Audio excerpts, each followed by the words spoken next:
Welcome, welcome. This is Rob Fighting with another Legacy video. For last week's challenge, I was wondering what to play. In the past, I played a lot of lands, Cradle Control, Cats, Nick Fit, but I felt that many times these decks were underwhelming. They didn't get so many free wins, and a deck that gets lots and lots of free wins is Oops All Spells. I wanted to try it. I wanted to figure out how it actually goes, how it actually plays out. I looked online at some of the deck lists. I played a mono black version, I played a white splash, I played a green splash, and in some of the leagues I faced a mirror and my opponent suggested me to join the Discord. There's an Oops Discord. I don't know if it was Nathan Lippitz or not, but he is one of the front runners, and this Oops Discord provided deck choices, provided primers, provided sideboard guides, and the list you see in front of yourself is the one that the Oops Discord thinks is the best. And I don't want to argue about card choices, I don't want to argue about color choices. They put a lot of work in it, and it's my honest belief to really understand how a deck works, you need to play, you need to figure it out. Some of the decks are quite a challenge. I'm thinking about all the Storm variants, I'm thinking about what's hard to play, whatever new combo deck is out there, compared to like Sneak and Show, which is probably like quite easy to play, or let's say quite easy to get into and hard to master, but you will still get lots of free wins by just putting an Ancient Tomb and Volcanic Island into play, tapping for 3 mana and casting Show and Tell. And this is the same thing with Oops All Spells. Lots of free wins with a turn 1 Balustrade Spy, Undercity Informer. You have protection in Pact of Negation, a couple of Thought Seizes, and the rest is mana. So all the spell lands, Dark Rituals, Cabal Rituals, Wild Cantor, the Spirit Guides. I love how Summoner's Pact is either a land, because you can get this Disciple, or Elvish Spirit Guide, green mana, or Wild Cantor if you need to make black mana out of all your non-black colored sources. Then you get back 3 Narcomoeba once you milled, and you have some Cabal therapies. Where are they? Here on top, to create some zombies. It does happen that you make zombies with Poxwalkers, but this version with only 1 Poxwalkers is not that great at it.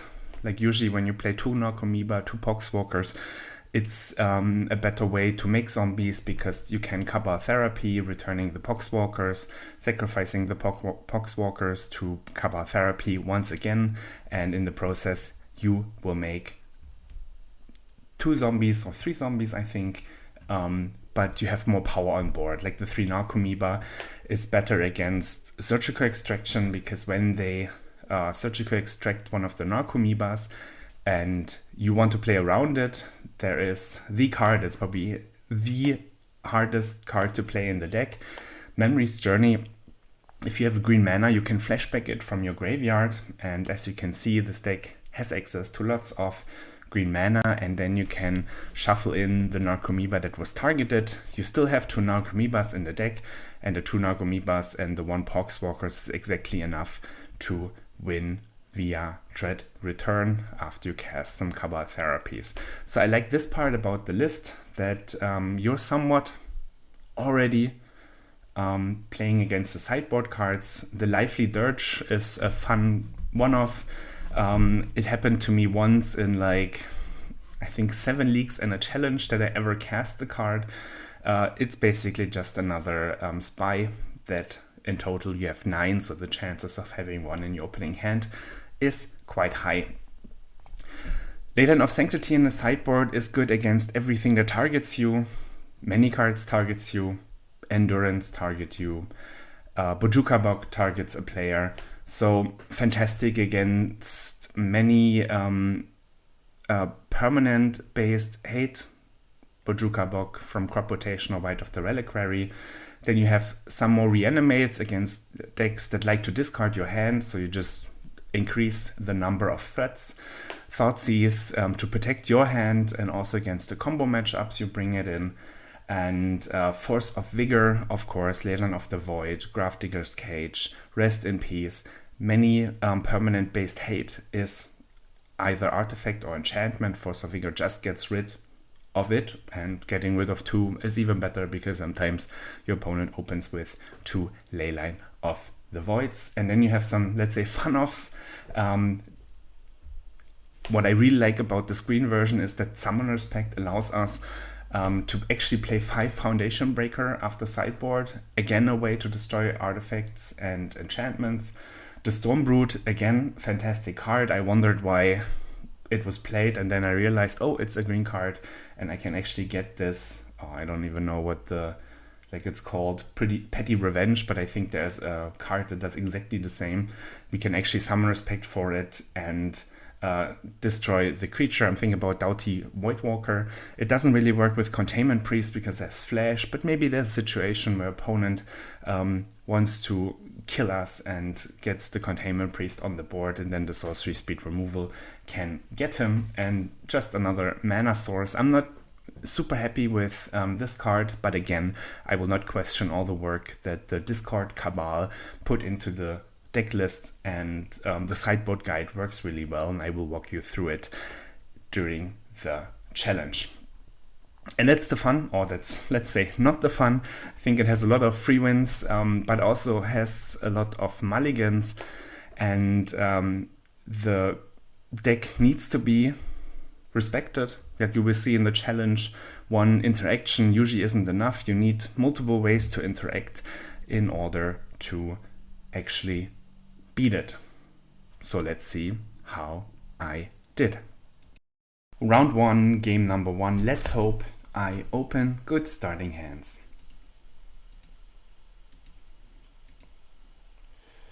So here we have no spy, mulligan. Here we have the spy without protection, and I miss black mana. Yes, you can gamble for Lotus Petal for all the black lands, but to me this is a mulligan as well, especially because I have Oracle and Narco in hand, so it's already a mulligan to 5. Here we have protection, we have mana, but no spy, mulligan. Here we have a spy, some slow mana, Thoughtseize, reanimate. Not ideal, but I keep it. So I keep the mana and the spy. Let's go. If I draw a non-land mana source, I will still win on turn 1.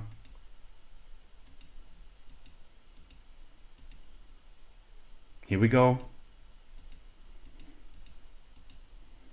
Let's get Spirit Guides. Pay life, make 4 mana, play spy, and win game number 1, mulligan to 4. Now Komiba comes back and my opponent concedes after he watches my deck list, which is always a good thing to do.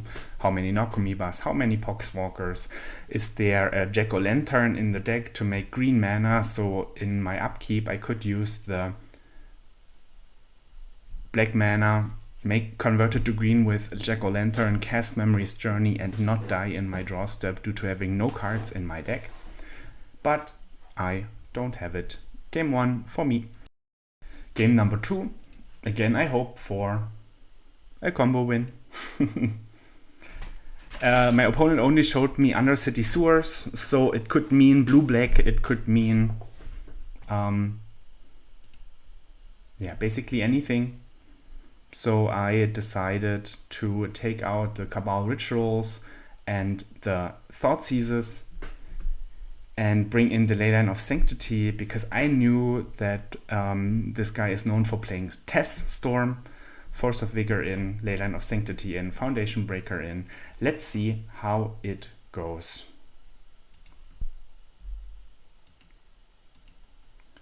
So first hand has 3 slow mana and a spy. You could keep it at the hand of Cabal Therapy against Tess. It's a tricky name because, yeah, I don't know if he plays Leyline, if he has permanent based hate. It will anyways be on the battlefield on turn 0 or turn 1, so the hand doesn't look too promising. I ship it. We have the Spy, no mana, besides Summoner's Pact, ship.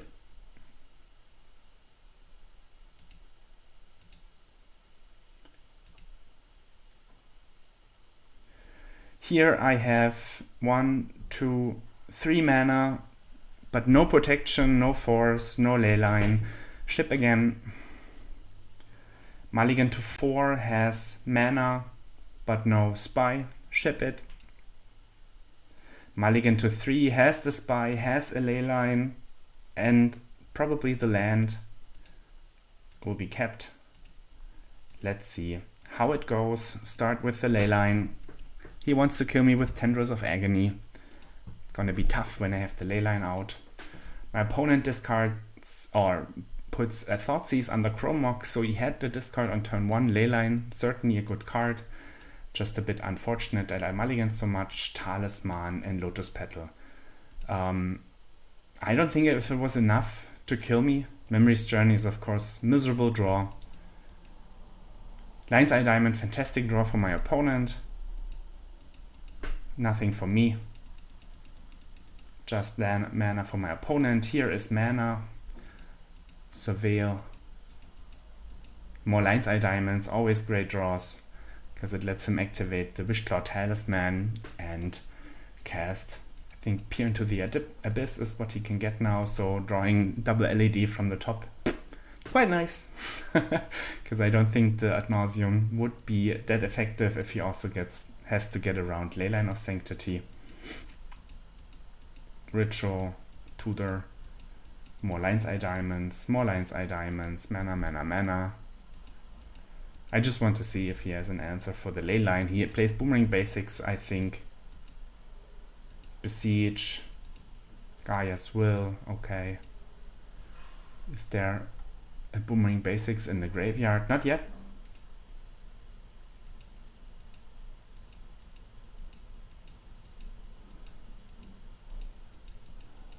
Yeah, you have lots of mana. Besiege, cast, Burning Wish. And then he plays a new card I didn't know yet. It's quite cool, gets around Leyline of Sanctity. X equals I don't know how much. And the card that he played was Debt to the Debtless. Each opponent loses 2 times X life, you gain life. And that's a way to get around the Leyline. But of course he needs to set it up with Burning Wish, and he needs to have lots of mana, also double white, double black. Yeah, I needed to draw some mana sources, and also a mulligan to 3 is probably not the most exciting to start with. Game number 3, I kept the sideboard, Force of Vigors in Leyline of Sanctity, and let's see if my mulligans are any better. Here I have a turn 1 Spy and Leyline of Sanctity. Really? Well, hand looks good. Let's do it.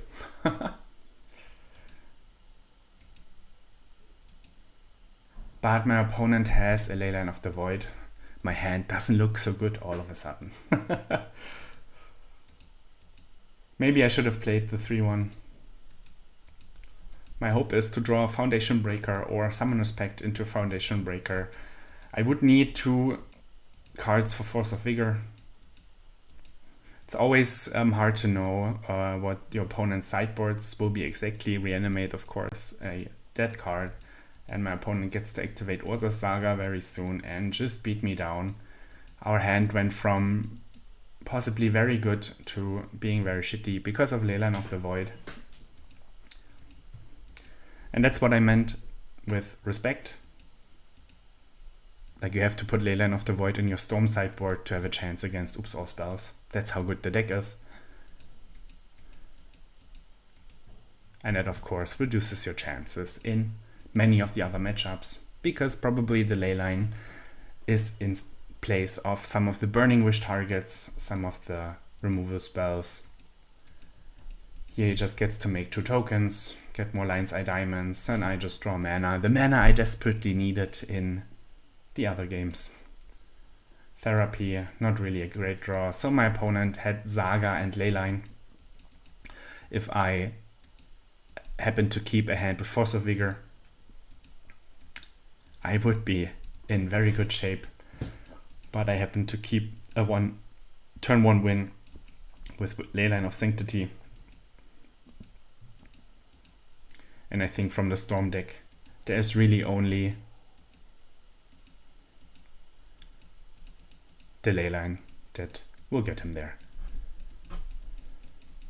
Yeah, I don't think I have a chance to win anymore, because 3, 4, 5, I have exactly 6 mana, but I do not have the Foundation Breaker in hand, and he even drew the Leyline, so there's no draw that gets me out of this scenario.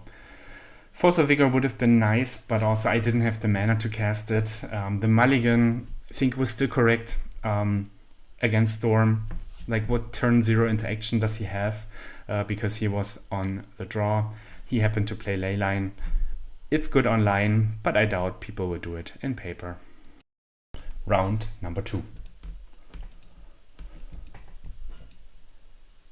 Here I have mana, 3, 4, and Undercity. It's a turn 1. Let's go. I'm on the play. Opponent has 40% to have a Force of Will in their deck. Less percent to have Endurance in their deck. Maybe I just win. And it's exactly what's happening. This is where knowing what your opponent is playing is really good, because in the blind I can only do the Thoughtseize Breaker for 2 Cabal Ritual and 1 Dirge swap. As it's good to know what the Oops player is playing, but it's also very good for the Oops player to know what they're against. I didn't have enough mana. Here I don't have any mana. Here I have the Foundation Breaker and some slow mana. I still decide to keep it, because the Thoughtseize might be nice. Thoughtseize for my opponent is of course a bit nicer. He gets my mana source, plays Lotus Petal. So probably some combo deck.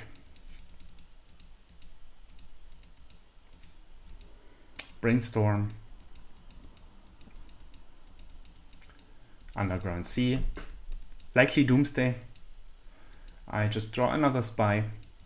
2 mana in my hand right now. Foundation Breaker doesn't look very good against Doomsday. That's what I meant, knowing, oh, maybe it's alright, I don't know. Knowing what your opponent is playing, it will help. Academ's Awakening, cool. There's Thoughtseize.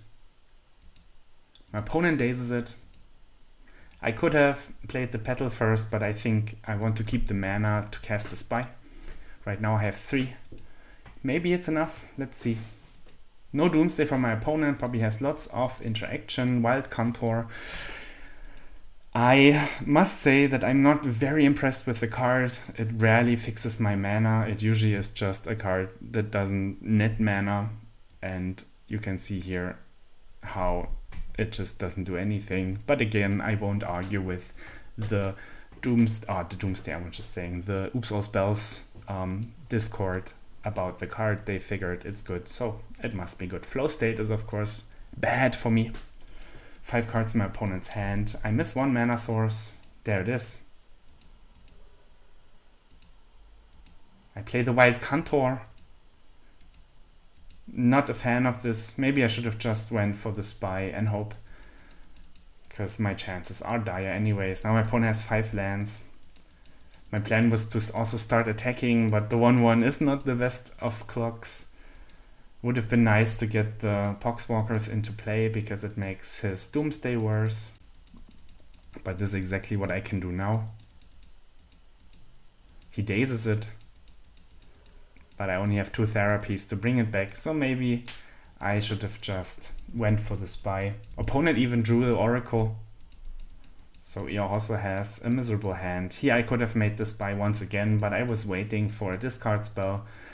But at this point in the game, I'm quite certain that my opponent has multiple ways to interact with me, so maybe just going for it would have been nice. Here we just look at each other until he finds a Thoughtseize, and my draw steps are just so much worse than his draw steps.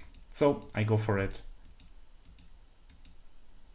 But I spy him, not myself. Maybe I should have spied myself, given that he didn't counter.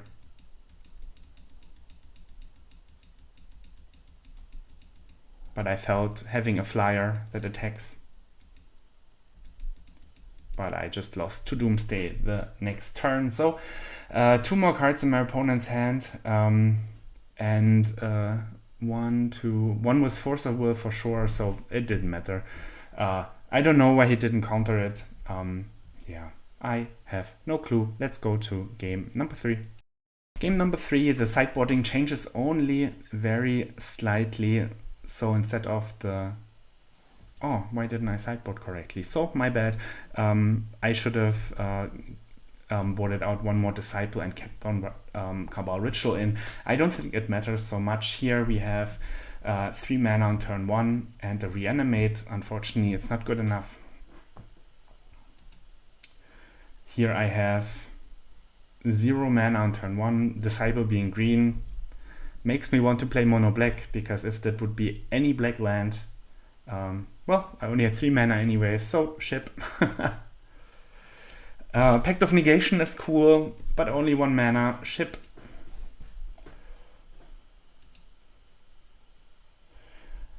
Here I have mana pact, but no spy. Oh, Robert decides to keep. Not a big fan. I do have Thoughtseize. My opponent mulligan to 4. We do have 9 outs. And we start with the Thoughtseize to clear the way. Opponent has a Force. No mana though.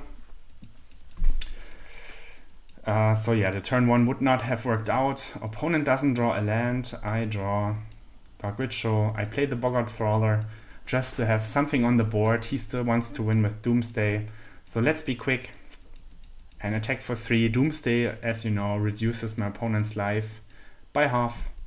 And I just wanted to be quick. I knew that my opponent didn't have a counter spell. And this is the same logic for the Informer. So let's attack and hope my opponent doesn't Doomsday us this turn, because next turn he will die. And that's exactly what happened. So the fair plan, I could have probably went for it right here with the Informer, but I also felt that, yeah, what should happen? If he Doomsdays now, he goes to 7, and I can still activate Informer in my turn and also have the Lotus Petal up for green mana. If he plays something like Gravedigger's Cage, I just attack him for 5 2 more times, and then it's really hard for him to cast Doomsday because he has to win right away. So yeah, sometimes we mulligan a lot, and I think lots of mulligans is always good for the combo deck, as you have seen right here. Round number 3 against Rancor. So someone who occasionally streams, always plays green decks, so this round should be a buy. Let's hope I can find this buy.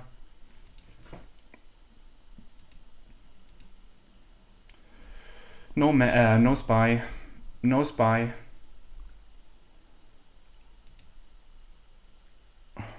No spy. There is a spy.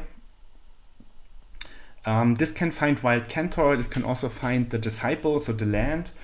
Unfortunately, the mana situation is miserable, but it's already a mulligan to 4. So I just keep the lands and the spy and hope. And I just pass the turn. If I cast a Summoner's Pact, I will die. Summoner's Pact is cool. So here I could also think about getting the land, getting Wild Cantor, but I miss 1 mana to make the spy, and Boseiju could mean lands, so crop rotation for Bojuka Bok. I wouldn't play around it, but the problem again is the Wild Cantor being in need of mana. So this is 1, this is 1, and this is 1, so 3. But Wild Cantor, I need to pay mana, so I'm still on 3 mana. Unfortunately, I cannot do it.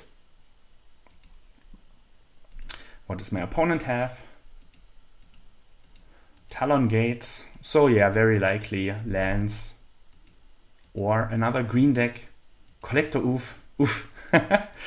So it's Cradle Control. Yeah, I wouldn't play Bosage in Cradle Control, but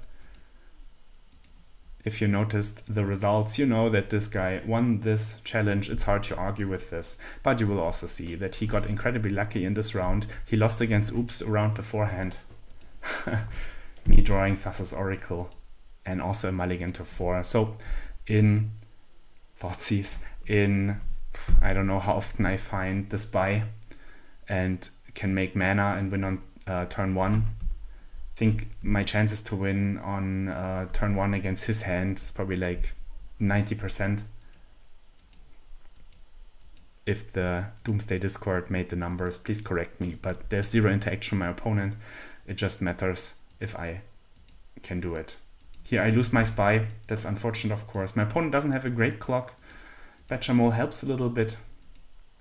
White is fantastic. Bojuka Bok is coming. 5 mana. What else do you have? Barrogoyf. It's cool against all the Lightning Bolt decks, but I think against combo decks the card is just shit. But yeah, he drew 1 Thoughtseize to destroy my plans, but usually on the draw. That is not that great.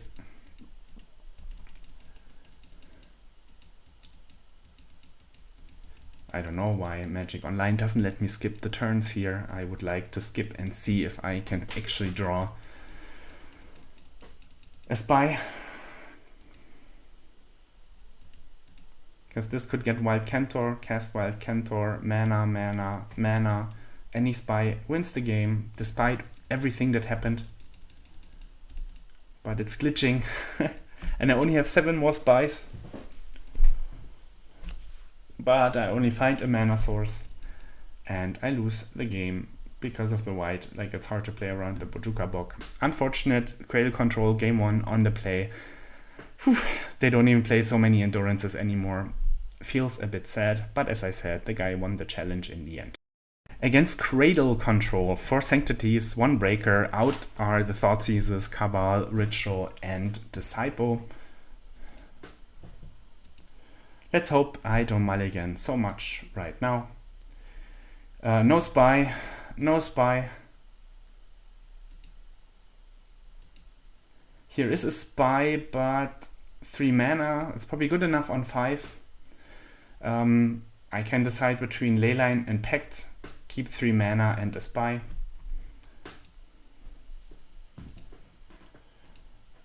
I decide to keep the Leyline. Hopefully he has some endurance, Thoughtseize interaction. Unfortunately, I don't have a turn 1. There's an argument to be made not playing the land, because these Cradle decks play 2 to 4 Wastelands. And this is exactly what he finds with Once Upon a Time. Unfortunate. Thassa's Oracle, again, the best draw in the deck. Force of Vigor by my opponent. Bomber. Thoughtseize by my opponent. Getting my spy. Bomber. I find another spy, so now it's about mana. Opponent just has some lands. We have 3 mana. So any black source. Bechamel Cup, I don't care. White is good. Still, if I draw black source now, I win the game, despite being wastelanded, Force of Vigor, and Thoughtseized. Black source, please. Ah, Bridge from Below. Might be even worse than Thassa's Oracle. Yeah, unfortunate. I didn't make the math, but I guess my opponent having all of this and me mulligan so much. And as you see, he didn't have turn 1 interaction once again. You shouldn't win against Oops without turn 1 interaction. But if you run well, and he did, he won the challenge. That certainly helps. Unfortunately, I think this matchup is really good. My opponent didn't have much, especially on the draw, but it was enough. Sometimes it happens. So 1-2, I want to fight for the 4-1, 4-2, excuse me. Root Poon, my opponent. No spy. Here is a spy and slow mana, only 3 mana, but there's Cabal Therapy. That might be alright. So I bottom one of the spies, play the Boggart Trawler, play the Therapy, naming Force of Will, hitting Force of Will. Opponent has not much more. Ritual, Ponder, Oracle, Tamio, and second Ponder and a land. So Doomsday once again. If I draw a mana source and my opponent doesn't ponder into any interaction, which is Daze or Force of Will, he shuffled, so I'm probably good. Mana and win. Let's go. I did it. My superior format knowledge worked out. I should have gotten the Elvish Spirit Guide with the Summoner's Pact before my Balustrade Spy resolved to Memory's Journey and also to pay for days. But yeah, I don't think it matters. Once the Spy resolves, it's over because I know my opponent has nothing, especially in game 1. So against Doomsday, I'm checking my notes. 2 Thoughtseize in, 1 Breaker in, out. Cabal Therapy, Dirge, and Disciple. Cabal Therapy is out, Dirge is out, and 1 more Disciple is out. At least I sideboarded correctly. Yay. So let's go open a decent 7.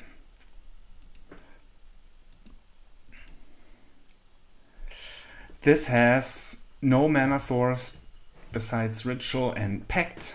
Ship. Oh, I kept it. Why did I keep it? I don't know, maybe it was a misclick.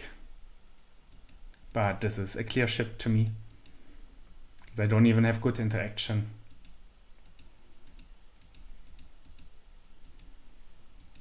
I drew the mana source, that's cool. Ritual, so I just go for it. There is a Daze. Maybe the logic was I have a turn 1 and I don't care about Thoughtseize. Wasteland is of course a bummer.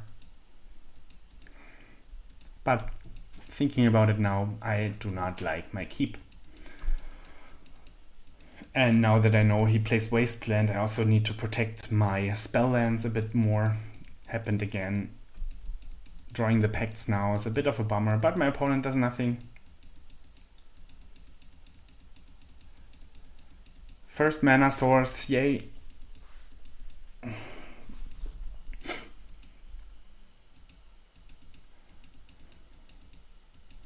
Second mana source.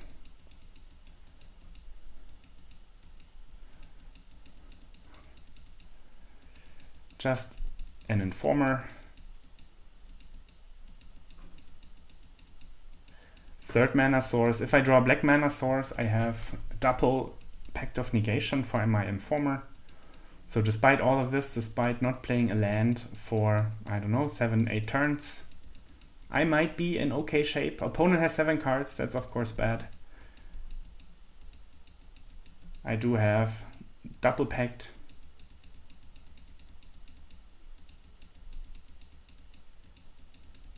Land.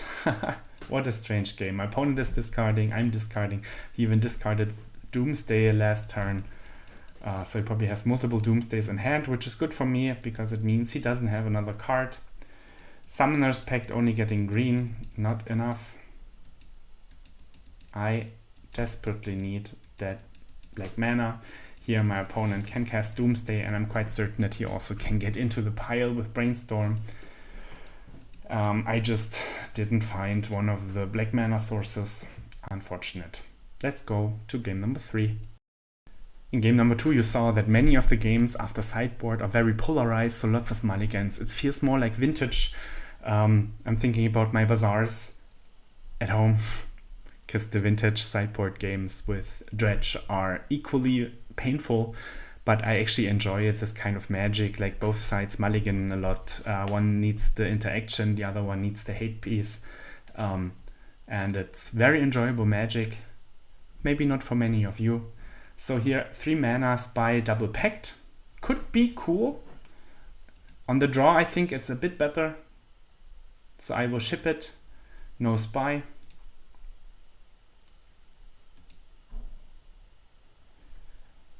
Here I have a Spy, but no land. 2 Narcomoebas. go to 4. Mana and Spy. Even have the Reanimate, but I cannot keep it because I'm on 4 lands. I have Peto, Awakening, Ritual, and the Spy. I could keep the Informer and then reanimate the Informer. Hopefully I'm doing that. Because that means I start with land, Dark Ritual, play Informer, and when the Informer dies, I can reanimate it. It does survive. Hopefully not Fatal Push. Cool, Ponder, and Concede Mulligan to 4. Yippee! I am 2-2 on the play for round number 5. Let's do a turn 1. No Spy. Here we have Spy, but no, only 1 mana source. Lots of mana, no Spy.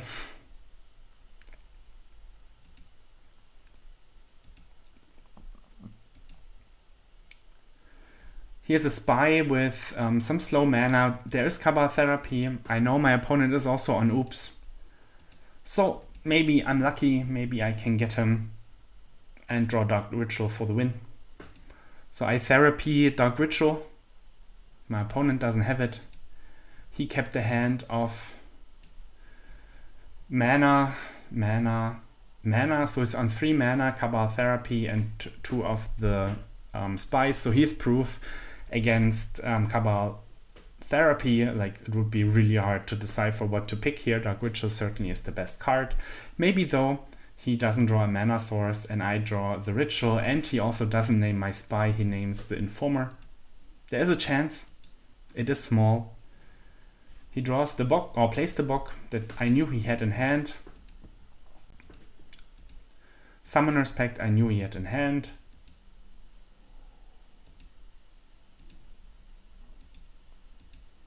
And he drew another Ritual for the win. Unfortunate to lose like this in game 1. I still... why didn't I do it? This is the cool mirror strategy. When you play the Spy, you can target your opponent. And then your opponent just draws the card. If he doesn't have the Jack-o'-lantern. Maybe it's a bit risky, but I should definitely have seen his deck, but I played in leagues like 2 or 3 times against him. I know the configuration. He plays the black-green Oops as well as I am. I think the changes are minimal. I think he plays 2 Narcomoeba, 2 Poxwalkers. But yes, I had to let him show me. That was certainly my misstep, because he can always play Jack-o'-lantern. And that makes the line of playing Spy, milling your opponent, seeing what they're on, and them dying in their draw step much less reliable, because the Jack-o'-lantern makes the green mana for Memory's Journey. So on the play, I bring in Reanimate and Thoughtseize. I take out the 4 Pact of Negation. There isn't really much my opponent can do. There's also not really much I can do. So I just need to mulligan for turn 1. 3, 4 mana. That is a turn 1. Let's win game number 2. But you'll probably notice, and when you look at my sideboard, the chances I win game number 3 is quite small. Interestingly though, my opponent doesn't want to see my decks.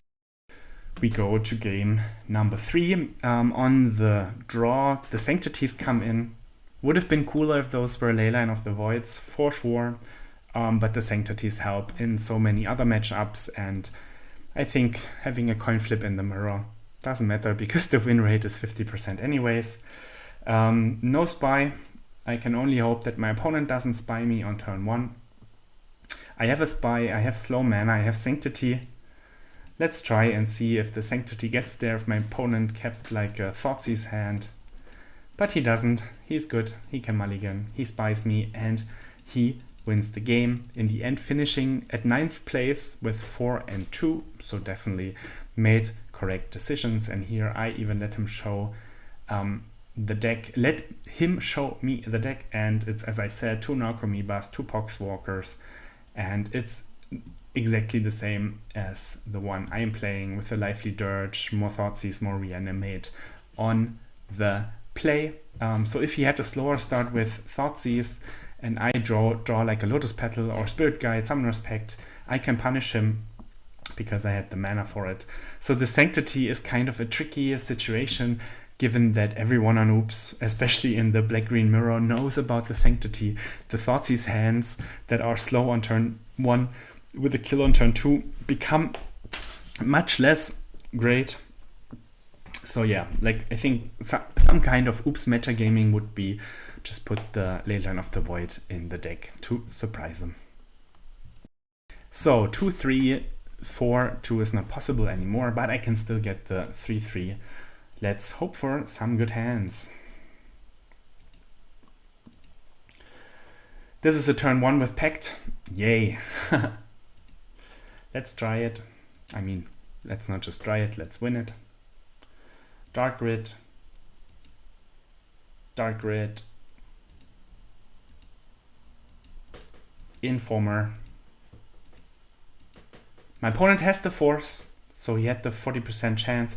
He did pitch a Force, so I truly hope that he has 2 more blue cards in hand and is really mad at himself right now.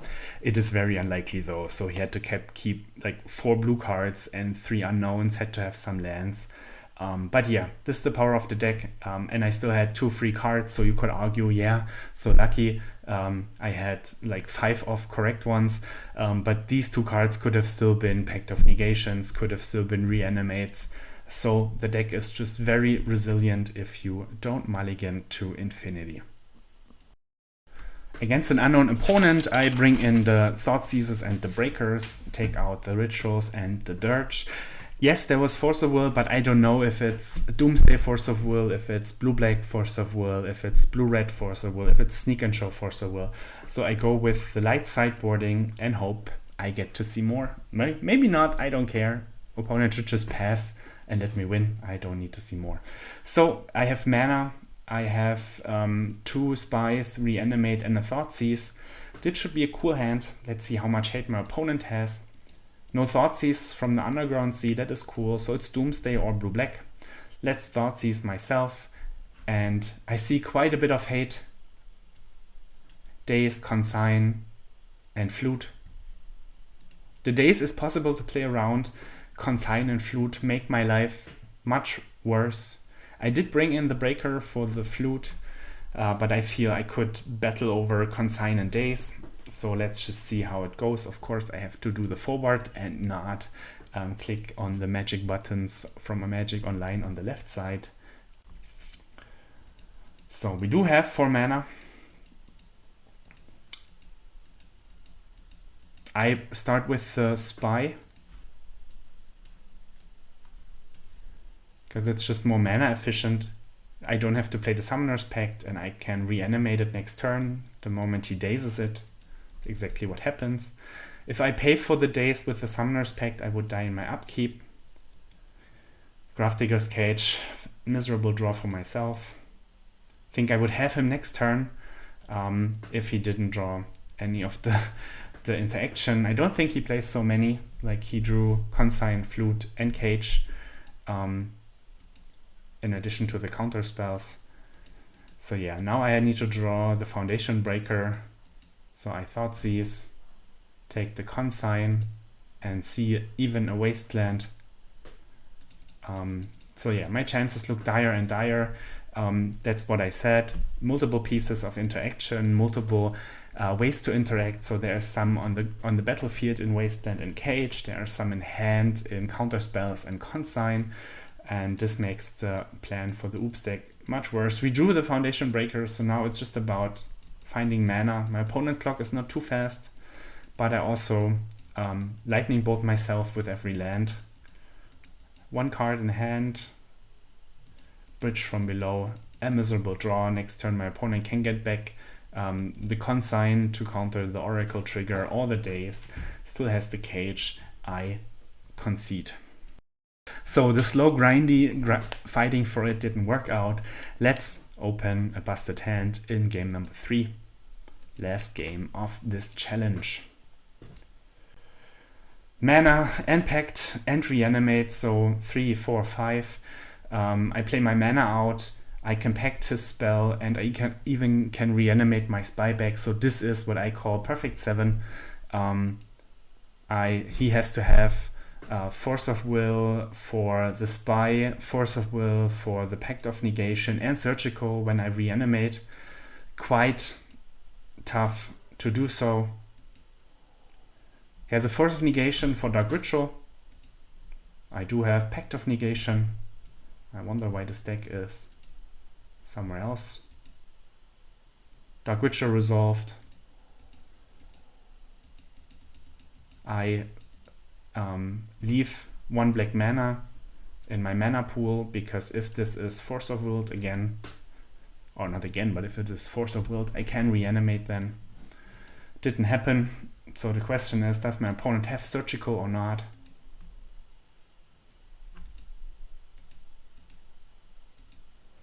I don't think it matters. Still cast the Therapy.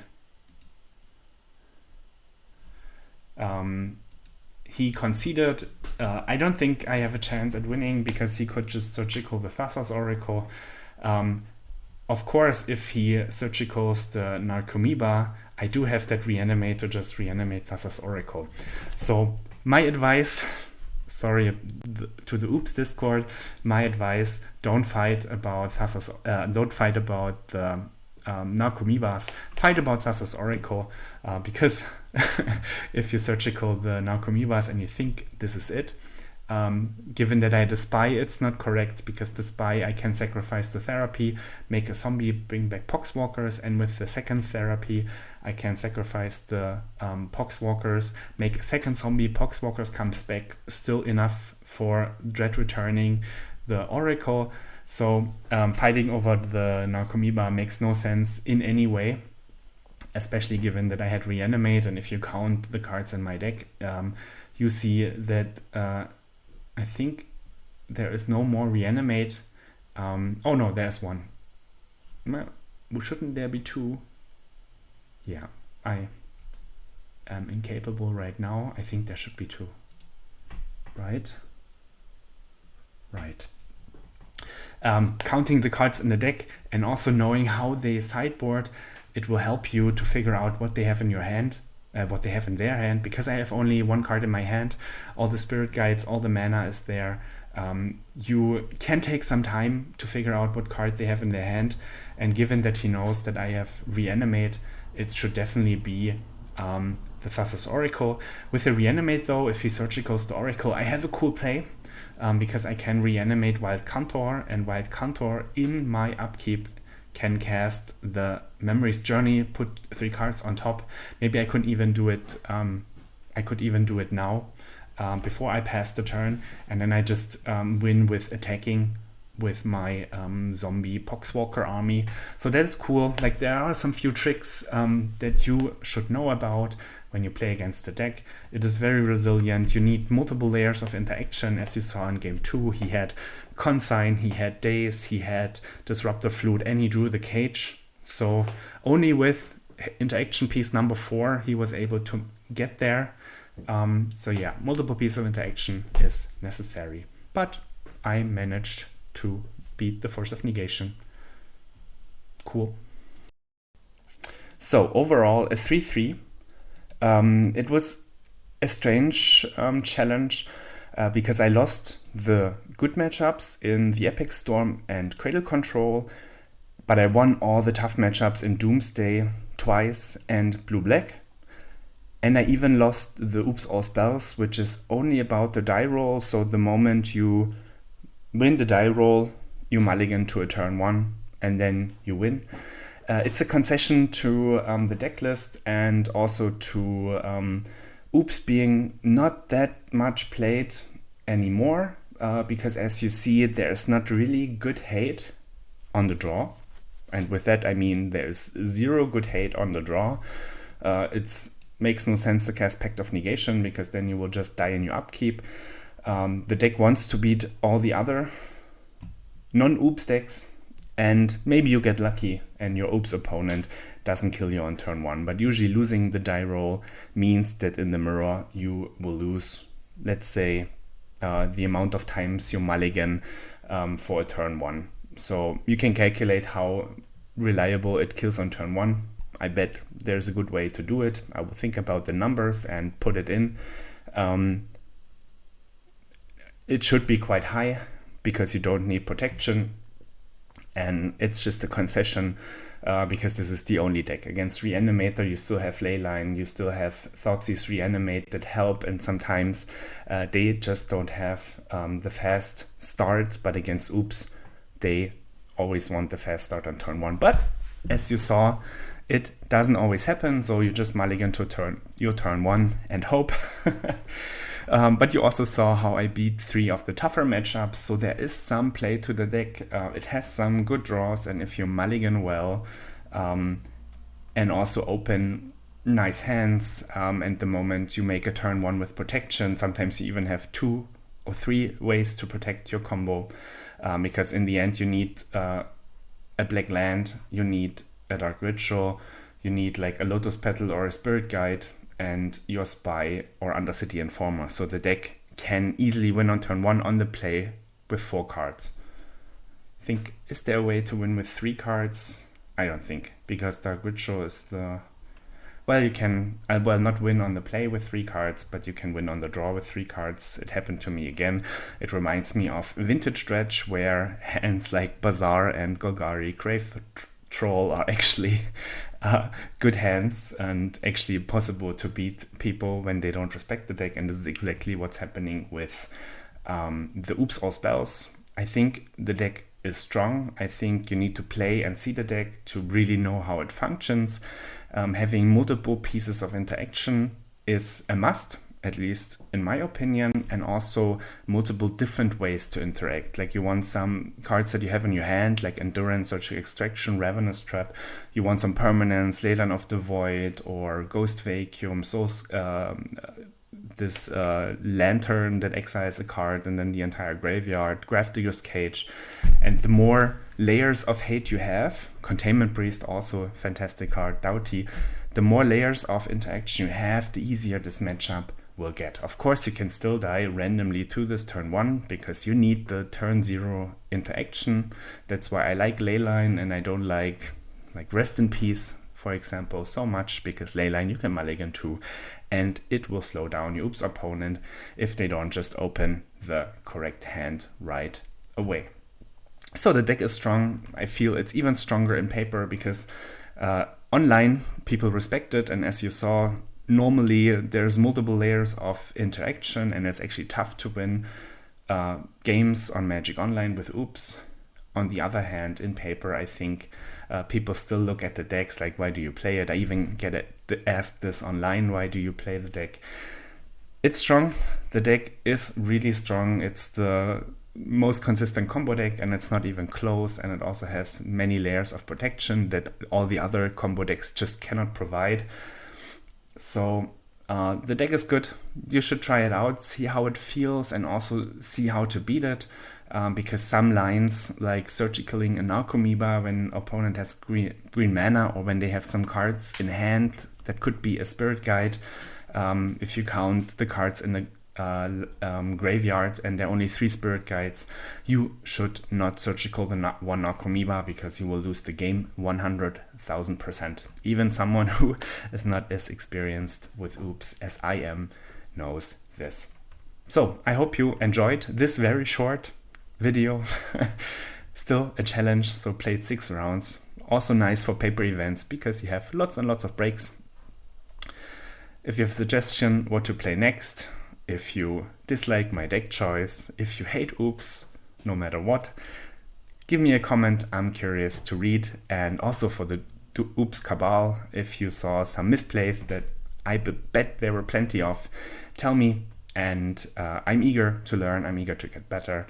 So far, so good. See you next time.